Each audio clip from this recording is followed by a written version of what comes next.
I'm not a general, but we are all soldiers. And up until now, we have fought for nothing more than another day's survival. What will you have us do? Well, you can return to your cells if you do not wish to fight this battle. Or you can join me and fight for a freedom far beyond these walls.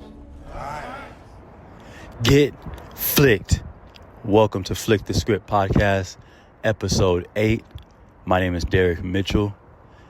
You are just now tuning in. Welcome, welcome, welcome. Hope everyone is having a great day. It's been a little while, but here we are. We are back. We are back, ready to discuss some movies. Some old, some new. But right now we're going to talk about a newer movie that I just checked out called Gladiator 2. Gladiator 2, which is, I'm sure you know about it, blockbuster film, starring Paul Mescal, Denzel Washington, Pedro Pascal, Joseph Quinn, Connie Nielsen, and a few other talented actors and actresses as well. Directed by Ridley Scott. And it looks like we are at 2 hours and 28 minutes on the duration. Now, let's go ahead and get into it. My expectations for this movie weren't too high, but at the same time, they weren't low. If you're familiar with the first Gladiator, you kind of already know what to expect. So I went into this movie expecting just that, expecting what happened in the first one. I expected the same theme as the first one, same kind of energy from the first one. So I didn't go into the movie theater thinking or having these high expectations of the film. As I started watching this movie, a few things that I noticed right off the bat.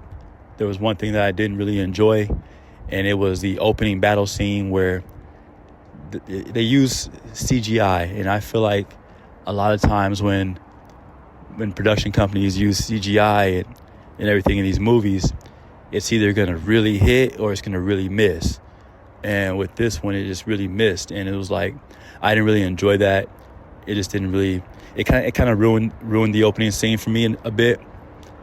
So just know that within this movie, there is going to be some CGI effects that are going to be used.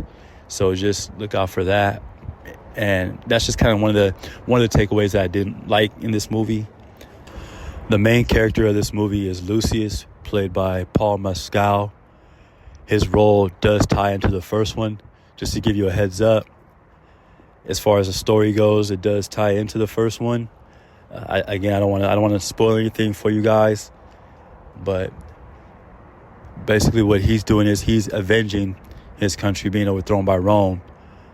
But it's not only that; it's a little deeper than that, based on who he is. Again, I don't want to give too much away. He's basically on a journey of, he's in a situation where he's enslaved, becomes a gladiator, of course, but not just a gladiator. He becomes one of the best gladiators. And he's basically fighting for his life, literally. And as he's doing this, he finds out that he's faced with someone who is from his family's past. Again, I don't want to ruin too much of it for you guys. Overall, I must say this movie, on a scale from 1 through 10, I'm going to go ahead and give it a 5. Based on the story itself, the fighting scenes were okay. It just doesn't have much replay value to me. Once I've seen this movie, I was like, okay, I've seen it. I'm good, It just wasn't as good as the first one. But overall, go check it out. Check out Gladiator 2. Feel free to share your thoughts on it. What do you think about it? Feel free to reach out to me. Let me know. Once again, this is Flick the Script Podcast, episode 8. Tune in to episode 9. I will see you then.